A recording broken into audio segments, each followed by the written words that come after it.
구약성경 568면입니다. 하나님의 말씀입니다. 함께 고백드리겠습니다. 엘리사가 다시 길갈에 이르니 그 땅에 흉년이래 들었는데 선지자의 제자들이 엘리사의 앞에 앉았는지라. 엘리사가 자기 사원에게 이르되 큰 솥을 걸고 선지자의 제자들을 위하여 국을 끓이라 하매 한 사람이 채소를 캐러 들에 나가 들포도 덩굴을 만나 그것에서 들호박을 따서 옷자락에 채워가지고 돌아와 썰어 국 끓이는 솥에 넣되 그들은 무엇인지 알지 못하는지라. 이에 포다가 무리에게 주어 먹게 하였더니 무리가 국을 먹다가 그들이 외쳐 이르되 하나님의 사람이여 솥에 죽음의 독이 있나이다 하고 능히 먹지 못하는지라. 엘리사가 이르되 그러면 가루를 가져오라 하여 솥에 던지고 이르되 포다가 무리에게 주어 먹게 하라 하매 이에 솥 가운데 독이 없어지니라. 한 사람이 바알 살리사에서부터 와서 처음 만든 떡 곧 보리떡 20개와 또 자루에 담은 채소를 하나님의 사람에게 드린지라. 그가 이르되 무리에게 주어 먹게 하라.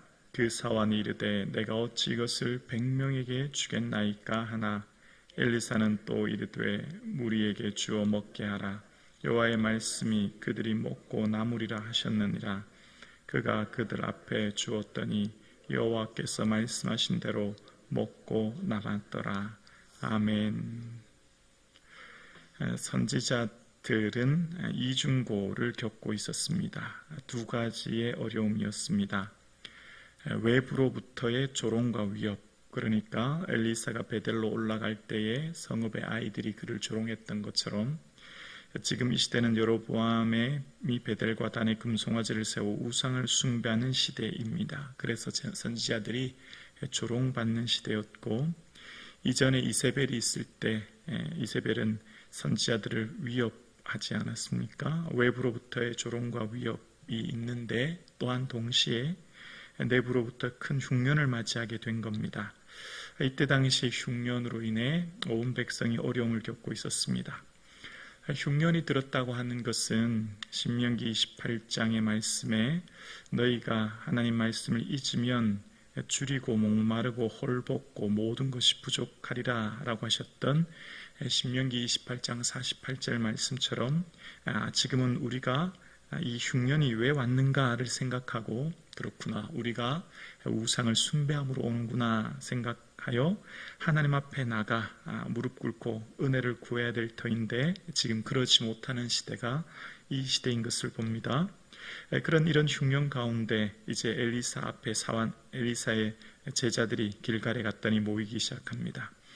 이전에 베델에 있을 때에도 또 여리고에 있을 때에도 또 이곳에 길갈에 있을 때에도 선지자의 제자들, 선지자의 생도들이 함께 공동체 생활을 하면서 있었던 것을 봅니다.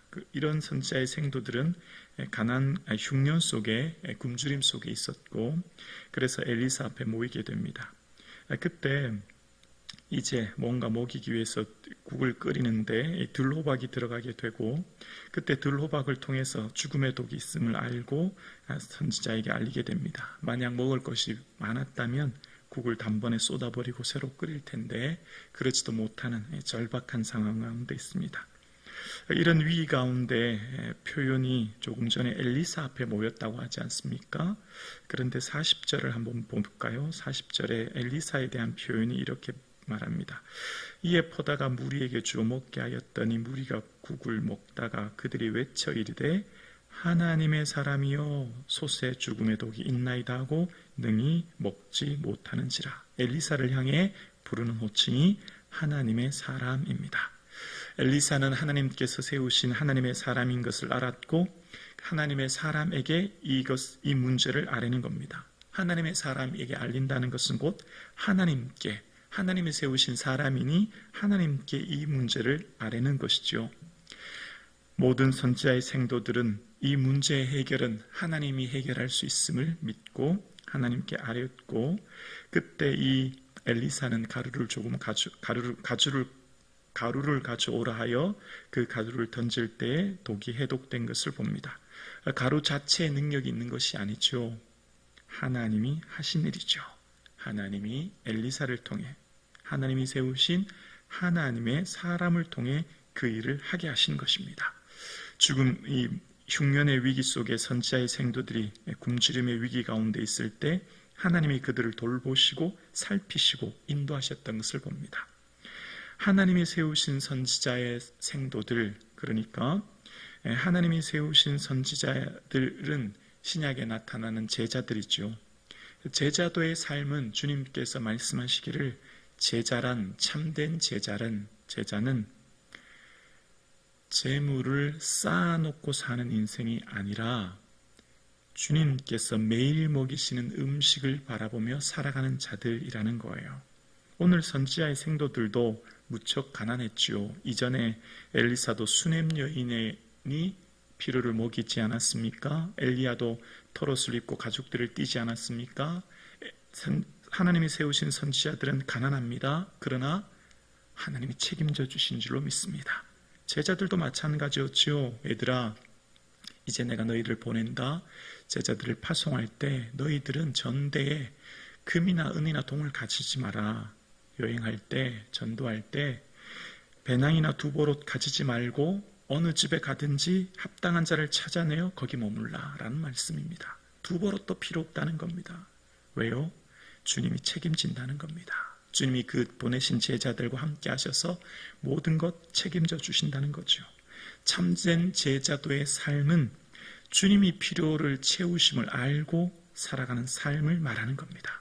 주님이 모든 것을 채우시고 친히 인도하시는 것을 알아 매 순간마다 하나님만 바라보는 삶을 살도록 말씀하시는 겁니다. 그런 삶이 저와 여러분의 삶 되기를 주님의 이름으로 축복합니다. 그렇게 다음 단락에 그렇게 살아가는 순간 속에 바알 살리사의 한 사람이 보리떡 20개와 자루의 채소를 가지고 엘리사에게 드리게 됩니다. 신명기 26장에 보면 토지소산의 만물은 하나님 앞에 광주리에 담아서 하나님 앞에 드리도록 되어 있습니다. 제사장에게 드리면 제사장은 그것을 하나님께 드리도록 되어 있는 것이지요.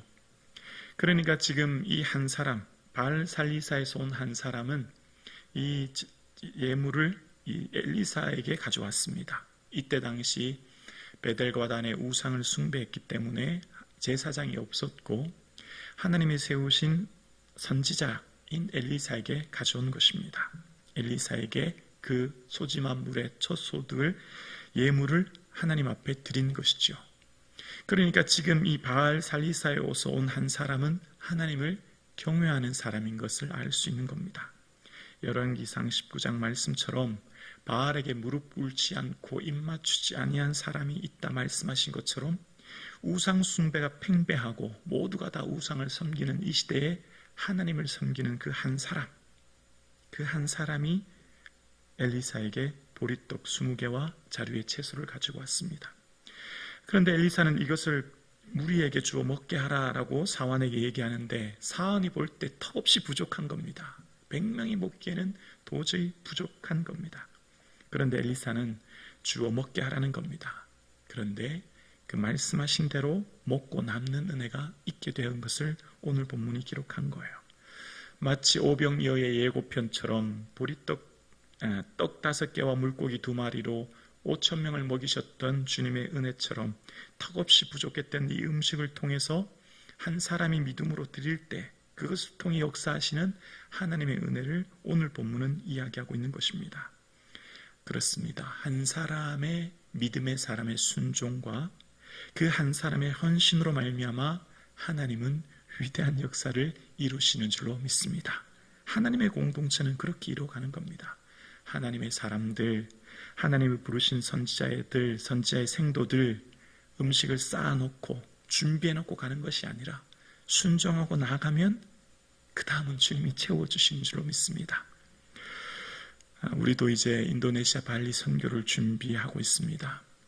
저는 목회를 하면서 늘 깨닫는 것이 있습니다. 하나님의 일은 하나님이 책임져 주신 줄로 믿습니다. 하나님 다 하시는 거예요. 선교를 하면서 쌓아놓고 시작하지 않았습니다. 선교에 필요한 예산 처음 계획하고 준비할 때 쌓아놓고 준비하고 나가는 것이 아니라 순종하고 나아간 우리의 삶에 작년 12월에 갔으니 지금은 이제 7월에 가니까 불과 몇 개월밖에 되지 않잖아요. 인원은 또 2배입니다. 그러니 얼마나 걱정이 됩니까? 그러나 하면서 느끼는 것이 있습니다. 아, 하나님이 다 채워주시는구나. 하나님이 다 하시는구나.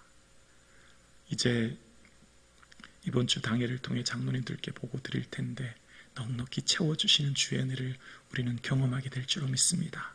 다 하나님이 하시는 거예요. 주의 일은 쌓아놓고 하는 게 아닙니다. 마찬가지입니다. 여러분의 인생도 쌓아놓지 않아서 두려워하지 마십시오. 사람의 생명이 소유에 넉넉한 데 있지 않습니다. 우리의 생명 주의 것이니 주님께서 책임져 주실 줄로 믿습니다. 제자도는, 참된 제자는 쌓아놓고 저축하는 인생이 아니라 다 드림으로 주께서 역사하시는 것을 매 순간마다 경험하는 겁니다. 많이 거둔 자도 남지 않고 적게 거둔 자도 모자라지 않는 것이 하나님의 경제 원칙이에요. 그래서 일용할 양식을 구하라고 말씀하시는 거예요. 우리는 매달, 매년의 음식, 한 달, 1년의 음식이 아니에요. 그날 음식 그날 구하면 되는 것입니다. 걱정하지 마십시오. 여러분의 노후 보장, 돈이 하는 게 아닙니다. 주님이 하실 줄로 믿습니다. 우리의 생명 주께서 책임져 주시는 겁니다. 그러므로 오늘 본문은 말하고 있습니다. 한 사람의 작은 헌신과 희생을 통해 수백 명의 선지자의 생도들이 삶을 얻었던 것처럼 믿음의 사람의 한 사람의 헌신을 통해 하나님의 위대한 역사를 이루시며 순종하고 나아가는 선지자의 생도들, 베델에 있었던 선지자의 생도들, 여리고에 있었던 선지자의 생도들, 그리고 이곳 길갈에 있었던 선지자의 생도들이 흉년으로 말미암아 먹을 것이 없어 굶주림의 고통 가운데 있을 때 하나님은 하나님의 사람을 세우시고 믿음의 한 사람을 세우셔서 그들을 친히 먹이시고 인도하셨던 하나님께서 말씀하십니다. 하나님이 다 하셨습니다. 하나님이 다 하십니다. 하나님이 다 하실 것입니다. 걱정하지 마시고 여러분의 미래, 자녀들의 미래, 아버지 되신 하나님 책임져 주심을 믿고 이 하루를 살아갈 수 있기를 주의 이름으로 축원합니다.